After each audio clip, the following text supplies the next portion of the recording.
Still, the most powerful weapon currently against the virus is physical distancing. When physical distancing cannot be maintained, wear a mask. We highly recommend wearing a mask when physical distance cannot be maintained.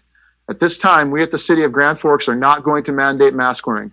Enforcing such a mandate is nearly impossible, and without enforcement, a mandate simply becomes a recommendation. Individuals and private businesses have stepped forward, and they're making their own decisions, and we support all of these decisions. Let's be respectful of others' space, masked or otherwise, and also be respectful of business safety guidelines, whether that is directional signage or mandatory masks. Face masks lead to less viral spread and possibly less burden on our hospital system. I guess since leading health officials are saying that wearing a mask does help in reducing the spread here, and it sounds like that's something you agree with. For those on the side of the argument that there are those on the other side of the argument who don't even believe this exists or is happening, don't they need a push to make this all effective for everyone? Yeah, that's exactly what we're recommending and educating. People need to judge their risk level based on not only their personal risk, but those around them.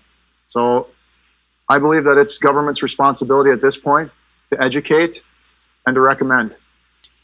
At Grand Forks Public Health Department, we really like to lead with the science. And what we do know is that masks or face coverings are being shown to be really effective at preventing the spread. So I would agree with everything that's been said relative to the importance of masks when you're out and about. And the real important thing about masks, as has already been articulated, is that it's very, very helpful to protecting others. Protecting others is what we need to do in order to be able to effectively open our schools, keep our essential workers working, and ensure the safety of the healthcare workforce, the public health workforce, and especially the long-term care workforce.